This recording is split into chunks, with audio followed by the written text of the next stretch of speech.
Good morning student. आज जो हमारा अगला टॉपिक है कंपाउंड्स ऑफ नाइट्रोजन।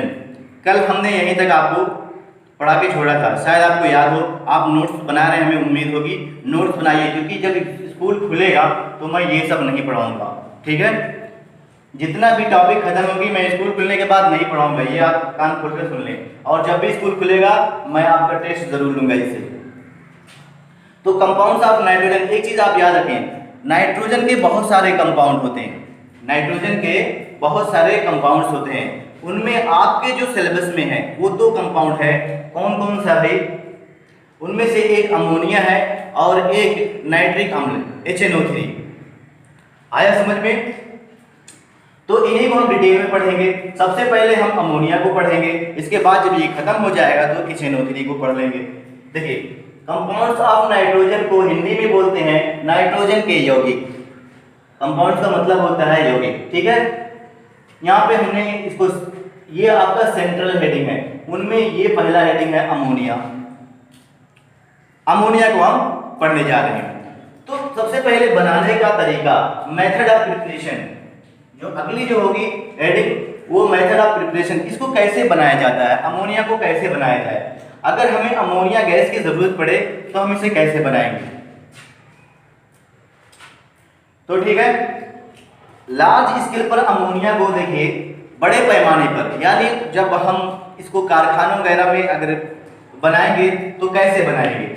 अगर हमें बड़े पैमाने पर अमोनिया की जरूरत है तो कैसे बनाएंगे। तो देखिए, अमोनिया को औद्योगिक रूप से, जहां पर औद्योगिक रूप आ जाएगा, मतलब यहाँ वहां पर कारखानों में ज्यादा ही बनेगा, थोड़ा थोड़ी बनेगा, ज्यादा ही बनेगा। तो अमोनिया को औद्योगिक रूप से हैबर विधि द्वारा बनाया जाता है। किसके द्वारा? यहाँ पे अंडरलाइन कर लेना, हैबर विधि द्वारा बनाया जाता है। 3 तरीके से सवाल आता है आपके एग्जाम में। अमोनिया को बड़े पैमाने पर बनाने की विधि का सचित्र वर्णन कीजिए। दूसरा तरीका, अमोनिया को हैबर विधि द्वारा बनाने की विधि का सचित्र वर्णन कीजिए। और ऐसे ही सवाल आते हैं। तो एक सवाल जो है, अमोनिया को औद्योगिक रूप से बनाने की विधि का सचित्र वर्णन कीजिए। 3 प्रकार से सवाल आते हैं और उसका एक ही मतलब होता है। तो अमोनिया को औद्योगिक रूप से किस विधि द्वारा बेटा? हैबर विधि द्वारा बनाया जाता है। और हैबर विधि में क्या होता है, आप लेते हैं डाई नाइट्रोजन और डाई हाइड्रोजन। ये है नाइट्रोजन N, और अगर हम 2 N को मिला दें, 2 N हम मिला दें एक में, तो हमें मिल जाएगा N2। ये आपको, ये है नाइट्रोजन एटम, ये क्या है? नाइट्रोजन मॉलिक्यूल, या आप इसे बोल सकते हो डाई नाइट्रोजन। क्या बोल सकते हो? डाई नाइट्रोजन, जिसमें 2 नाइट्रोजन है। डाई हाइड्रोजन, ये है आपका हाइड्रोजन एटम। 2 हाइड्रोजन एटम जब मिल जाते हैं तो क्या बन जाता है? हाइड्रोजन मॉलिक्यूल, और इसी को हम क्या बोल सकते हैं? Di hydrogen. तो डाई नाइट्रोजन और डाई हाइड्रोजन दोनों गैस के रूप में होते हैं। जब आप इनको मिक्स करके किसी बर्तन में गर्म करते हैं तो देखिए आपको क्या मिलता है? अमोनिया गैस मिलती है। इसी को बोलते हैं हैबर विधि। लेकिन ये इतना आसान नहीं है, ये तो रिएक्शन है हैबर विधि की, ये अभिक्रिया है। आगे जो हम दिखाएंगे, जो लैंग्वेज दिखाएंगे, उसको आपको लिखना जरूरी है, क्योंकि आपको बोर्ड का एग्जाम देना है। देखिए, ये जो रिएक्शन होती है बेटा, इसमें जो है ये एक्सोथर्मिक रिएक्शन होती है।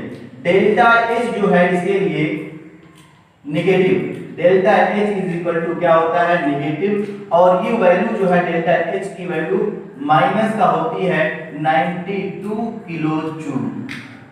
92 किलो जूल हीट निकलती है। कितना? 92 किलो जूल हीट निकलती है। ये माइनस का मतलब होता है निकल रही है हीट। आया समझ में? और ये जो रिएक्शन होती है बेटा, ये एक्सोथर्मिक रिएक्शन होती है, ऊष्माक्षेपी अभिक्रिया होती है। तो आइए लिख लेते हैं कैसे कैसे इसको किया जाता है। इसके लिए देखिए बेटा, अनुकूल परिस्थितियां क्या है, कैसे हम क्या करें कि ज्यादा से ज्यादा जो है वो अमोनिया बन सके, ज्यादा से ज्यादा अमोनिया का निर्माण हो सके। तो उसके लिए हमें क्या करना पड़ेगा? इसके लिए फेवरेबल कंडीशंस क्या है? हाई टेम्परेचर होना चाहिए, टेम्परेचर को हाई होना चाहिए। कितना टेम्परेचर होना चाहिए? ये लगभग देखिए कितना दिए हैं, लगभग कितना 700 केल्विन। कितना दिए हैं? लगभग 700 केल्विन। ये माइनस नहीं है, लगभग का साइन है, इसलिए हमने टेढ़ा बनाया। अच्छा, अब देखिए प्रेशर कितना होना चाहिए, 200 एटीएम। एटीएम का मतलब होता है एटमॉस्फेरिक प्रेशर, वायुमंडलीय दाब जिसे आप बोलते हो। हाई टेम्परेचर हाई प्रेशर, जब इसको आप डिग्री सेल्सियस में बदलोगे तो ये लगभग कितना आएगा, 430 डिग्री सेल्सियस के करीब आएगा, बहुत ज्यादा होता है टेम्परेचर। तो अनुकूल परिस्थितियां क्या है, टेम्परेचर को आपको हाई करना पड़ेगा, ज्यादा करना पड़ेगा, और प्रेशर भी क्या करना पड़ेगा, हाई करना पड़ेगा, तब आपको अमोनिया मिल पाएगा, अन्यथा नहीं। अच्छा, सिर्फ टेम्परेचर और प्रेशर बढ़ाने से क्या अमोनिया बन जाएगा, नहीं, महीनों लग जाएंगे अमोनिया को बनाते हुए। तो इस काम को करने के लिए हम उस काम में तेजी लाने के लिए हम इसमें कैटलिस्ट का यूज करते हैं। कैटलिस्ट देखिए यहाँ पर पोटेशियम ऑक्साइड, और पोटेशियम ऑक्साइड के अलावा भी बहुत सारे कैटलिस्ट होते हैं।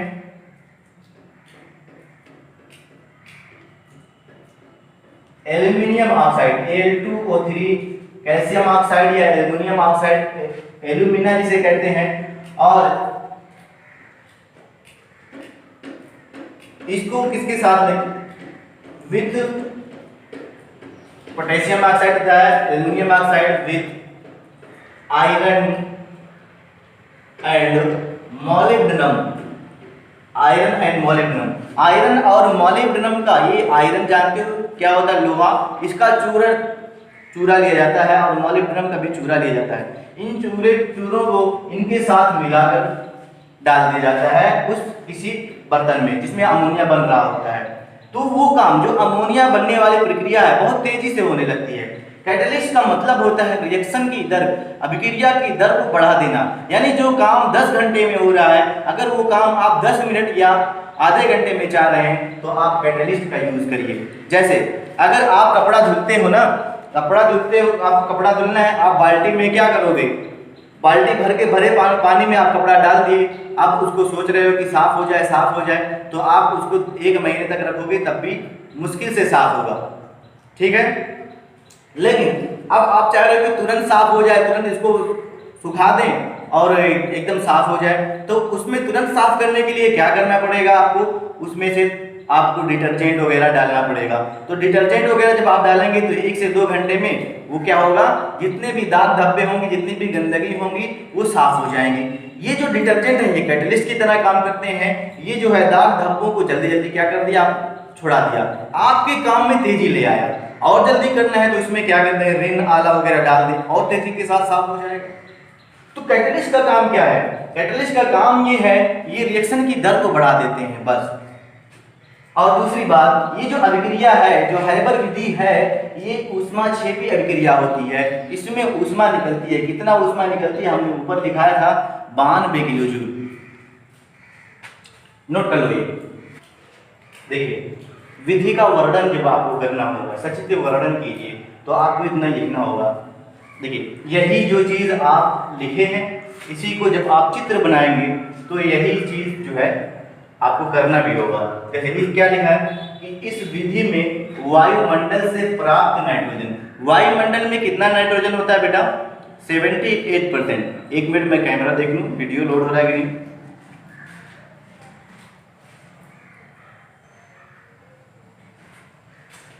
हाँ, ठीक है। वायुमंडल में 78% नाइट्रोजन होता है, तो वायुमंडल में नाइट्रोजन की कमी नहीं होती। तो वही कह रहे हैं, वायुमंडल से प्राप्त डाई नाइट्रोजन गैस, क्या, डाई नाइट्रोजन गैस तथा भाप अंगार। भाप अंगार जो होता है, जो गरम गरम जो भाप होता है, जिसे स्टीम बोलते हो, भाप अंगार से प्राप्त हाइड्रोजन गैस को क्या करते हैं, शुष्क अवस्था में 1:3 अनुपात, यहां पर डाई हाइड्रोजन लिख लो, क्या लिख लो,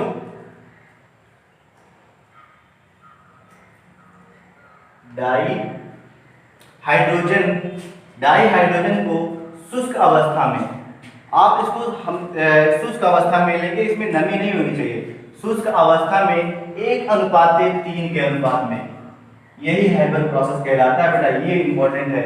1 अनुपात क्या होगा, नाइट्रोजन का, 3 अनुपात क्या होगा, हाइड्रोजन का। 1:3 के अनुपात में मिलाकर उनको मिक्स करते हैं और मिलाकर 500 डिग्री सेल्सियस ताप तथा 200 degree Celsius 200 ATM pressure, sorry 500 degree Celsius ताप तथा हमने 700 वहां पे कितना लगभग 700 केल्विन लगभग हमने लिखा है। तो अगर इसको केल्विन में बदलोगे 700 को तो 427 या 430 के लगभग आता है। तो हमने यहाँ पे वहां पे लगभग बोला था, यहाँ पे 500 degree Celsius temperature degree Celsius में बता रहे हैं तथा 200 एटीएम दाब पर एक कक्ष में एक बर्तन होता है बड़ा सा, आप जानते हो जब इसको कारखानों में बनाएंगे या फैक्ट्रीज में बनाएंगे इनको तो छोटा मोटा बर्तन थोड़ी होगा, बड़ा बड़ा बर्तन होगा, तो उसी को कक्ष बोलते हैं। वो एक कक्ष में प्रवाहित किया जाता है, एक कक्ष में उसको पंप के द्वारा पंप किया जाता है, जिससे अच्छा उस कक्ष जिस कक्ष में ये डाई हाइड्रोजन डाई नाइट्रोजन को प्रवाहित किया जाता है उस कक्ष का नाम भी है जिसे उत्प्रेरक कक्ष कहते हैं। क्या कहते हैं बेटा? उसी कक्ष को उत्प्रेरक कक्ष बोलते हैं। उत्प्रेरक कक्ष से निकली गैसों में उत्प्रेरक कक्ष में देखिए रिएक्शन होने लगेगी। किसकी रिएक्शन होने लगेगी? डाई नाइट्रोजन डाई हाइड्रोजन की रिएक्शन होने लगेगी और उसमें अमोनिया बन जाएगा, अमोनिया बनने लगेगा। लेकिन जो आपने नाइट्रोजन डाला है, जो आपने हाइड्रोजन डाला है, वो पूरा का पूरा नहीं खर्च होगा। अभी मैं बता रहा हूं, आपको समझा रहा हूं फिर से। निकली गैसों में 15 से 20% क्या होता है? अमोनिया होता है। कितना होता है? टोटल वॉल्यूम जो गैसों का, अमोनिया भी एक गैस है। आपके पास 3 गैस हो गई, आपने क्या क्या डाला है? नाइट्रोजन डाल रखा है, हाइड्रोजन डाल रखा है। अब बन क्या गया उत्प्रेरक कक्ष में अमोनिया, कितना? जितना आपने डाला है उसका 15%, यानी अब भी आपके पास उस बर्तन में हाइड्रोजन होंगे और उस बर्तन में क्या होंगे? नाइट्रोजन, यानी पूरी पूरी रिएक्शन नहीं कर पाते हैं। तो 15 से 20% क्या हो जाता है भाई? अमोनिया गैस तथा डाई नाइट्रोजन और डाई हाइड्रोजन गैस भी होती है। ठीक है, उस उत्प्रेरक कक्ष में 15 से 20% अमोनिया होती है और साथ ही साथ डाई नाइट्रोजन जिसे N2 कहते हो और डाई हाइड्रोजन जिसे H2 कहते हो गैसें भी होती हैं। यानी उत्प्रेरक कक्ष में गैसों का मिश्रण होता है। अब आपको इस उत्प्रेरक कक्ष में जो अमोनिया तो 15 से 20% बच गया, अब इसी को निकालें तो हमारा काम चल जाएगा। लेकिन इसको निकालेंगे कैसे? देखिए अब आगे देखते हैं। इन गैसों के मिश्रण को क्या करते हैं? एक संघनन पाइप से गुजारते हैं। संघनन पाइप का मतलब होता है जैसे आप जब किसी बर्तन में पानी को गर्म करते हो तो जो बर्तन है वहां से भाप बनना शुरू हो जाता है। अब भाप जब बन रहा है तो उस भाप को क्या करो? उड़ने ना दो, एक पाइप के द्वारा लंबी सी पाइप लगा दो और पाइप को ले जाकर दूसरे पाइप की जो एंड है, जो दूसरा मुंह है, वो उसको दूसरे बर्तन में रख दो। आप जब ये देखोगे कि जो भाप है, भाप ये गैस हम मानते हैं इसे, तो ये भाप जो है जब यहाँ से वहां जाएगी तो भाप नहीं निकलेगा, बूंद बूंद करके क्या होगा? वो पानी निकलेगा। यानी ये जो गैस है ये संघनित हो जाती है। आया समझ में? तो वही कह रहे हैं कि एक संघनन पाइप से गुजारते हैं और इस संघनन पाइप से जब गुजारते हैं जहां अमोनिया जो है, अमोनिया गैस तो द्रवित हो जाती है, अमोनिया लिक्विड में बदल जाती है। अमोनिया गैस जो बहुत ज्यादा गर्म है, क्योंकि आपने कितना टेम्परेचर दिया? 500 डिग्री सेल्सियस। उस गैस का टेम्परेचर भी कितना होगा? 500 डिग्री सेल्सियस। जब आप इस संघनन पाइप से गुजारेंगे तो टेम्परेचर क्या हो जाएगा? धीरे धीरे धीरे धीरे कम हो जाएगा और अमोनिया गैस जो है वो क्या हो जाएगी? द्रवित हो जाएगी, यानी लिक्विड में बदलने लगेगी। परंतु नाइट्रोजन और हाइड्रोजन गैसें जो होती हैं ये द्रवित नहीं रहती, ये गैस के रूप में ही रहती हैं। अमोनिया तो द्रवित हो गई, लेकिन यहाँ पर नाइट्रोजन और हाइड्रोजन जो गैसें जो है ये द्रवित नहीं होती, यानी लिक्विफाइड नहीं होती हैं। इन गैसों को पुनः संचरित करते हैं। जो गैसें द्रवित नहीं होती जैसे नाइट्रोजन और हाइड्रोजन, ये लिक्विफाइड नहीं हुई, इनको फिर से क्या करते हैं? ये पंप के द्वारा फिर से उत्प्रेरक कक्ष में भेज देते हैं, फिर से रिएक्शन होती है, फिर से अमोनिया बनता है और ये सिलसिला लगातार चलता रहता है। जो लिक्विड नाइट्रोजन है, इस लिक्विड नाइट्रोजन को अलग करके, लिक्विड जो अमोनिया है, इन लिक्विड अमोनिया को अलग करके क्या करते हैं? हम प्योर अमोनिया प्राप्त कर लेते हैं। ये गैसें ताजे गैसीय मिश्रण के साथ मिलकर ये गैसों की बात कर रहे हैं। जो डाई नाइट्रोजन जो डाई हाइड्रोजन जो अलग हुई है मिश्रण से, ये क्या करती हैं? उत्प्रेरक कक्ष में जाकर जो ताजे गैस को जो आप पंप करोगे उस गैस में मिलकर फिर से क्या करेंगे, अमोनिया का निर्माण करेंगे और ये साइकिल लगातार क्या होगी, चलती रहेगी। ये आप नोट कर लें, इतना आपको समझते हुए इसको याद करना है। जब आप इसको समझ जाएंगे, अभी मैं इसका डायग्राम बनाऊंगा, डायग्राम जब बनाऊंगा तो आपको सारी चीजें ये क्लियर हो जाएंगी। 2 बार पढ़ोगे, याद करने की जरूरत ही नहीं पड़ेगी, अपने आप से इतना लिख लोगे। तो ये आप नोट कर लें। अब देखिए, अब मैं यहां पर डायग्राम बनाने जा रहा हूं, तो ध्यान से देखिएगा।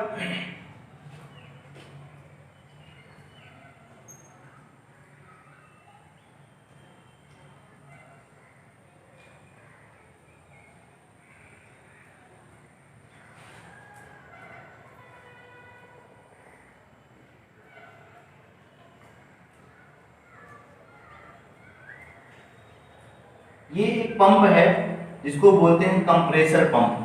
क्या है, पंप, जिसको क्या बोल रहे हैं, कंप्रेसर पंप। ये देखिए बेटा, आपका जो है उपकरण, आपका जो इसका चित्र है, डायग्राम है, बन के तैयार हो गया। यहां आपको जो है वायुमंडल से डाई नाइट्रोजन और डाई हाइड्रोजन कितने अनुपात में भाई, 1:3 के अनुपात में, 1 नाइट्रोजन और 3 हाइड्रोजन, और वो डाई नाइट्रोजन डाई हाइड्रोजन होने चाहिए। इसको क्या करते हो, शुष्क ये होते हैं, सूखे होते हैं, इनको पंप करते हो। इस पंप को क्या बोलते हो, कंप्रेसर पंप। कंप्रेसर पंप, इसको क्या बोल रहे हो, कंप्रेसर पंप। ये पंप जो है, ये देखिए, ये जो गैसें हैं ये इधर जा रही हैं, ये देखिए, इसमें क्या होंगी, नाइट्रोजन और हाइड्रोजन। ये नाइट्रोजन और हाइड्रोजन ये यहां पर आ गई, और इसका नाम क्या है, उत्प्रेरक कक्ष। क्या नाम है, यही है उत्प्रेरक कक्ष। उत्प्रेरक कक्ष ये एक बड़ा सा बर्तन होता है, बड़ा सा सिलेंडर होता है, इसको उत्प्रेरक कक्ष बोलते हैं। ये इसी में प्रवाहित की जाती हैं, इसी में पंप कर दी जाती है। अब यहाँ पर जब नाइट्रोजन और हाइड्रोजन आ गई तो यहाँ टेम्परेचर हाई कर दिया जाता है। वो अलग अलग स्रोत होगा कि वो कंपनी किस तरीके से टेम्परेचर लाइट से मेंटेन कर रही है, कोयले से या किस चीज से मेंटेन कर रही है, हमें नहीं पता। बहरहाल इसका जो टेम्परेचर होगा वो कितना होगा, उत्प्रेरक कक्ष का टेम्परेचर 500 डिग्री सेल्सियस। कितना, 500 डिग्री सेल्सियस। और इस उत्प्रेरक कक्ष को इसलिए बोलते हैं क्योंकि इसी में आप क्या डालते हो, उत्प्रेरक। क्या डालते हो, उत्प्रेरक कौन कौन था, K2O और Al2O3, साथ ही साथ किसके साथ, को मॉलिब्डेनम और आयरन चूड़ Fe, आयरन चूड़ के साथ ये सब इसमें आप डाल देते हो। अब जब यहां से क्या आ गया, नाइट्रोजन और हाइड्रोजन, टेम्परेचर कितना भाई, 500 डिग्री सेल्सियस। प्रेशर कितना, प्रेशर जो है वो कितना, 200 atm। कितना, 200 atm इसका है। तो यहाँ पर जो नाइट्रोजन है N2 प्लस 3H2, ये क्या किसमें बदलने लगेगी, अमोनिया में, ट्वाइस NH3 अमोनिया में बदलने लगेगी।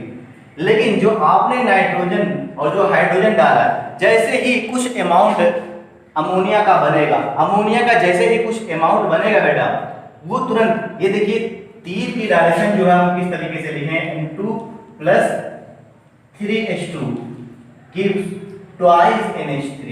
इसका मतलब ये होता है, ये जो एरो है इसको ध्यान से देखिए, इधर भी लगा हुआ इधर। इसका मतलब ये होता है कि ये जो रिएक्टेंट है, ये जब कुछ रिएक्शन कर लेते हैं और बना देते हैं कुछ प्रोडक्ट, तो प्रोडक्ट जब बन जाता है तो कुछ समय बाद प्रोडक्ट भी बदलने लगता है किसमें, रिएक्टेंट में। तो वही आपकी थ्योरी में लिखा है कि 15 से 20% जब अमोनिया बन जाता है तो अमोनिया से फिर से ये डाई नाइट्रोजन और डाई हाइड्रोजन बनने लगते हैं। यानी अब आप उससे ज्यादा नहीं बना सकते, अब उसी को प्यूरिफाई करिए। आया समझ में? अब यहाँ से आपको लगातार क्या करना होगा, अमोनिया को हटाना होगा। लगातार आप अमोनिया हटाते रहिए तो क्या होगा, फिर से नया नया अमोनिया बनता रहेगा। इसमें इतने सारे क्या है भाई, उत्प्रेरक हैं, कैटलिस्ट हैं, और ये सारी रिएक्शन हो रही है। अब इस जो उत्प्रेरक कक्ष है इसमें देखिए नाइट्रोजन, हाइड्रोजन और अमोनिया तीनों गैसों का मिश्रण होगा। इन तीनों गैसों के मिश्रण को पास कर दिया जाता है एक दूसरे कक्ष में, जहां पर लगा होता है क्या, संघनन पाइप। ये देखिए खूब ज्यादा लिपटा हुआ पाइप रहता है। ये पाइप देखिए क्या करेगा, जितने ये जब गैस जो है और जब यहाँ पर जाएगी तो पाइप गर्म होगा, क्योंकि गैस का टेम्परेचर क्या होगा, जो इस वेसल का टेम्परेचर 500 डिग्री सेल्सियस टेम्परेचर। तो गैस जब यहाँ पर जाएगी तो यहाँ आप देख रहे हैं कि मैं यहाँ पे ठंडा पानी डाल रहा हूँ। ठंडा पानी इसलिए डाल रहा हूँ कि ताकि ये जो पाइप है ये ठंडा रहे, ताकि जो गैस है, गैस जब उस पर टकराए तो किस में बदल जाए, लिक्विड में बदले। आए समझ में? तो जो गैस होती है जब किसी ठंडे बर्तन पे टकराती है तो किस में बदलती है, लिक्विड में बदलती है, संघनित हो जाती है। तो इसलिए हमें बार बार क्या करना होगा, ठंडा पानी डालना होगा, ताकि जो पाइप है ये पाइप ठंडा रहे और जो गैस जो है इसे जब टकराए तो क्या हो जाए, लिक्विड में बदल जाए। तो इन तीन गैसों का मिश्रण है अमोनिया, हाइड्रोजन और नाइट्रोजन। इन तीनों गैसों में से ये एक गैस जो अमोनिया है वही सिर्फ लिक्विड में बदल पाती है, क्योंकि अगर आपको नाइट्रोजन को लिक्विड में बदलना है तो पाइप को कितना ठंडा करना पड़ेगा, माइनस का 196 डिग्री सेल्सियस, कितना टेम्परेचर करना पड़ेगा, 196 डिग्री सेल्सियस। तो इतना टेम्परेचर हम थोड़ी ठंडा पानी डाल रहे हैं, ये नहीं कि हम इतना टेम्परेचर कम कर रहे हैं, बहुत कम टेम्परेचर होता है। तो जो इस ठंडे पानी की वजह से जो पाइप ठंडा होता है, उस ठंडे होने की वजह से सिर्फ अमोनिया ही इस दीवार पर टकराकर द्रवित होती है, लिक्विफाइड होती है। बाकी जो हाइड्रोजन है और नाइट्रोजन है वो लिक्विफाइड नहीं होते, ठंडे तो हो जाते हैं लेकिन उतना ज्यादा ठंडे नहीं होते जितना उन्हें लिक्विड में बदलने के लिए जरूरी है।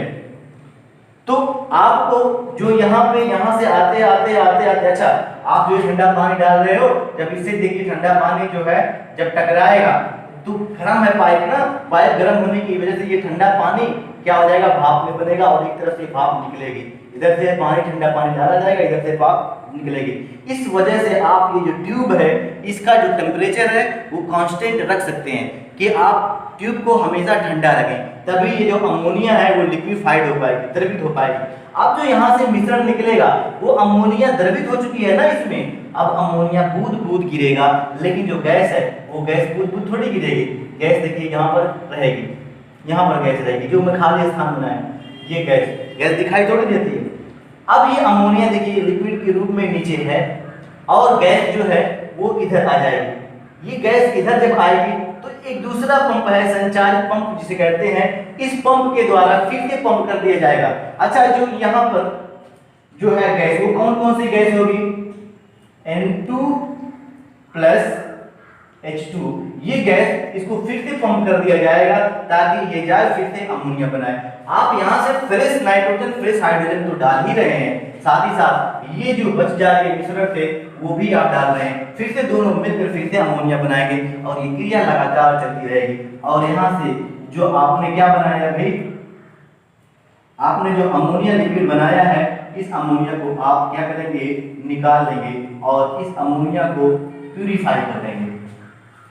आया समझ में? ये आप नोट कर लीजिए, यहां आप लिखते हैं कि ये क्या है, द्रवित अमोनिया। और ये जो गैस ये यहां ना लिखें, ये रिएक्शन, ये जो गैस इधर से इधर आ रही है, ये कौन सी गैस है, असंयुक्त, मतलब जो जुड़ी हुई ना हो, असंयुक्त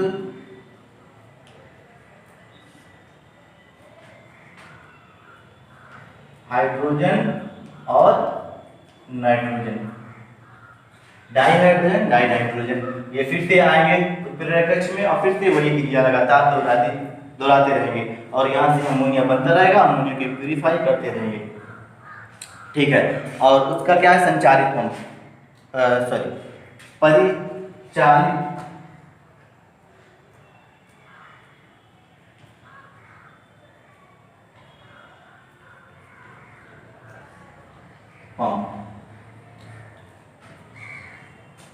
नोट कर लें। देखिए बेटा, प्रॉपर्टीज ऑफ अमोनिया, अमोनिया के गुणधर्म हम पढ़ लेते हैं। हमने इसको बनाने का तरीका सीख लिया। ये प्रॉपर्टीज पूछ ली जाती है। अगर भौतिक प्रॉपर्टीज पूछी जाएगी बेटा तो 1 नंबर की पूछी जाएगी, 1 नंबर का सवाल आएगा। फिजिकल प्रॉपर्टी या भौतिक गुणधर्म। अमोनिया एक तीखी गैस होती है, तीखी गंध वाली, यानी इसकी जो महक होती है बहुत खराब होती है, चुभती है, तीखी गंध वाली, रंगहीन और यानी आपको दिखाई नहीं देगी, विषैली गैस है। अमोनिया देखिए, जहाँ सार्वजनिक शौचालय होता है या अगर मस्जिद मंदिर में जहाँ पे बना होता है वहाँ अगर आप शौचालय करने जाएंगे, पेशाब करने जाएंगे तो बहुत खराब बदबू आती है। वो जो बदबू होती है अमोनिया की, अब आप सोच सकते हैं कैसी बदबू रहती है। और अमोनिया कहते हैं विषैली भी होती है, यानी आप ज़्यादा देर तक अगर वहाँ पर रहे तो आपको बहुत ज़्यादा नुकसान कर देगी। ठीक है, विषैली, हानिकारक नहीं, ये विषैली गैस है। आप ये एनिमल के लिए बहुत खतरनाक होती है। अच्छा, यह जल में अत्यधिक विलय होती है। अगर जल है इसके आसपास तो इसमें घुल जाएगी। इसलिए कहते हैं जब भी आप पेशाब करें तो अच्छी मात्रा में पानी डाल दें, ताकि जो अमोनिया है वो अमोनिया उसी जल में, जो अमोनिया बने वो अमोनिया उसी जल में क्या हो, घुल जाए और तब बदबू नहीं करेगा। और देखिए, जल में OH बनने की वजह से इसका जलीय विलयन क्या हो जाता है, दुर्बल क्षारीय हो जाता है। ध्यान से देखिए, जब आप ये जल है H2O, इसमें अगर आप अमोनिया डालोगे या आपके पास अमोनिया उसमें जल डालोगे तो क्या होगा, ये अमोनिया जो है ये H2O से रिएक्शन करेगा। अमोनिया के पास एक लोन पेयर, ये देखिए वाटर H2O, ये लोन पेयर जो है वाटर के क्या करेगा, वाटर के हाइड्रोजन को अट्रैक्ट के वाटर से छीन लेगा हाइड्रोजन और बना देगा क्या, NH4+, क्या बना देगा, अमोनियम आयन, और यहां से ये अलग हो जाएगा OH-, कैसे, OH-। तो जो जल में अमोनिया घुला रहता है वो इसी रूप में अमोनियम आयन और OH आयन। OH आयन आप जानते हो कि जो भी कंपाउंड अपने अंदर से H+ निकालेंगे वो एसिड होते हैं, और वो कंपाउंड जो अपने अंदर से OH- निकालेंगे बेस होते हैं। तो अमोनिया जब जल में घोला जाता है या अमोनिया में जब जल डाला जाता है तो ये इससे रिएक्शन करके अमोनियम आयन और OH आयन बना देता है, जिससे वो जो सोल्यूशन है, जो विलयन है जिसमें अमोनिया है वो दुर्बल क्षारीय होता है। बहुत ज्यादा तो क्षारीय नहीं होगा लेकिन दुर्बल क्षारीय हो जाता है। अब अगली जो प्रॉपर्टी है वो जो मेन प्रॉपर्टी है हम जिसको पढ़ने वाले हैं, केमिकल प्रॉपर्टीज या रासायनिक गुणधर्म। ठीक है, इसे आप नोट कर लीजिए। देखिए, केमिकल प्रॉपर्टीज में आप अगर देखेंगे तो पहली प्रॉपर्टीज है एक अमोनिया की क्लोरीन के साथ अभिक्रिया। अमोनिया की क्लोरीन के साथ अभिक्रिया। देखिए, जब अमोनिया की अधिक तथा क्लोरीन की कम मात्रा को लेकर इनको साथ में क्या करते हैं, इनकी अभिक्रिया कराते हैं, तो देखिए क्या बनता है। अमोनिया को क्या, अमोनिया की मात्रा अधिक, जैसे यहाँ पर 8 NH3 है और क्लोरीन 3 है। इनकी जब आप अभिक्रिया कराते हैं तो नाइट्रोजन गैस बनती है। क्या बनती है, नाइट्रोजन गैस बनती है। और ये अमोनियम क्लोराइड साल्ट बनता है, नमक बनता है, जिसे आप लवण कहते हैं।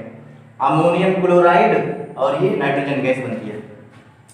परंतु लेकिन जब आप अभी इसके ऊपर वाले में क्या लिए हैं, अमोनिया की मात्रा ज्यादा लिए हैं और क्लोरीन की मात्रा कम लिए हैं, लेकिन जब इसका उल्टा कर देंगे, आप उल्टा क्या करेंगे, अब की बार आप क्लोरीन एक्सेस मतलब अधिकता में लें, ज्यादा लें, और उसके कंपैरिजन में अमोनिया को बहुत कम लें, तो क्या होगा, जब क्लोरीन, यहाँ पे मैं लिखा नहीं है 2 3 4 5, बस यहाँ पे क्या लिख दिया हूँ, एक्सेस का मतलब बहुत ज्यादा हो, इसकी लिमिट ना हो, इससे बहुत ज्यादा हो।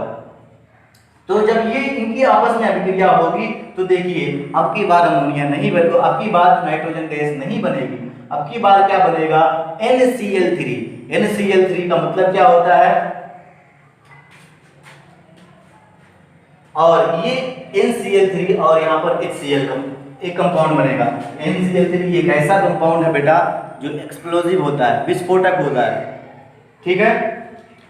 तो देखिए आप जो है इसकी रिएक्शन करने गए थे कहाँ पर, लैब में। आपने अगर क्लोरीन और अमोनिया की अभिक्रिया जब कराया है और क्लोरीन को क्या लिया कम, अमोनिया को ज्यादा, तो कोई दिक्कत नहीं होगी, नाइट्रोजन गैस बन जाएगा। लेकिन गलती से अगर क्या हो जाएगा, अगर क्लोरीन ज्यादा है और अमोनिया कम है, तो वहां आप न रहोगे ना आपका लैब रहेगा, वो एक विस्फोटक पदार्थ बनेगा जो विस्फोट हो सकता है, ठीक है, NCl3। अगर इसका नाम लिखना चाहो NCl3 तो क्या होगा, नाइट्रोजन ट्राइक्लोराइड।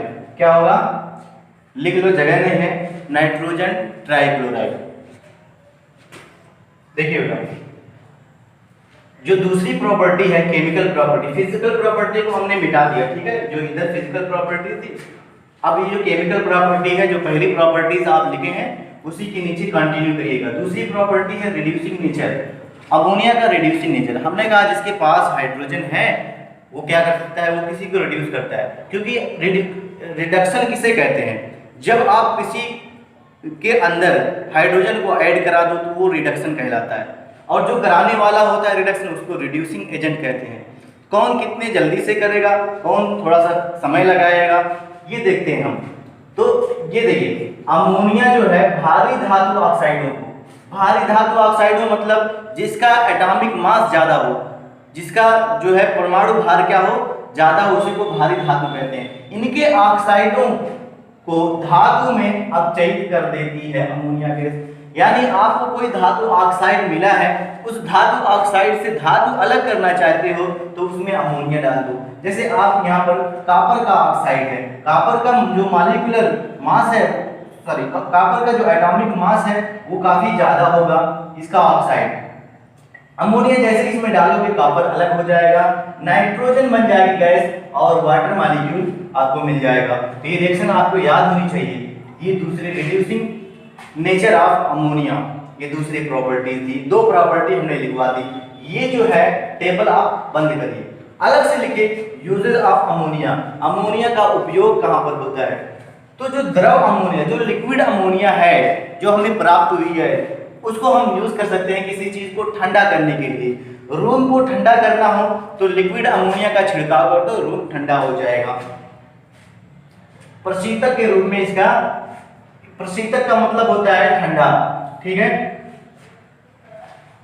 अमोनिया का उपयोग कपड़ों से, अगर आपके कपड़े में आप अगर मैकेनिक का काम करते हैं यानी गाड़ी भी बनाते, तो आपके कपड़े में ग्रीस, आयल, या ऐसे ही मान लीजिए आपके कपड़े में आयल लग जाए, ग्रीस लग जाए, तो उसको कैसे छुड़ाया जाए, तो अमोनिया से इसको आसानी से छुड़ा सकते हो। लिक्विड अमोनिया से आप इन कपड़ों पर डालोगे, ये धब्बे गायब हो जाएंगे, ठीक है। ये जो है पहला जो है नाइट्रोजन का जो पहला कंपाउंड है अमोनिया, वो होता है खत्म। उम्मीद है कि आपको पढ़ने में अच्छा लग रहा होगा। अगर आपको समझ में आ रहा है तो कमेंट करें, चाहे आप चैनल पे, यूट्यूब चैनल पे कमेंट कर सकते हैं, व्हाट्सएप पे बता सकते हैं। अगर कहीं दिक्कत है तो भी बता सकते हैं। आप बकायदा नोट्स करें और नोट करके क्या करें, पढ़ते रहें, ठीक है। और हाँ, जब भी आप जो है वीडियो खोलेंगे, वीडियो खोलते समय एक चीज होगा कि वहां पे YouTube दिखाएगा। YouTube जहां वीडियो चल रही है उसके नीचे लिखा होगा सब्सक्राइब, रेड कलर का सब्सक्राइब, उस रेड कलर सब्सक्राइब को आप दबा देंगे, ठीक है। यानी हमारे चैनल को आप क्या करेंगे, सब्सक्राइब कर देंगे। एक बार दबा देंगे तो जितनी बार वीडियो जाएगी आपके YouTube पर तुरंत नोटिफिकेशन आ जाएगा। तो ये नोट कर लीजिए। Thank you.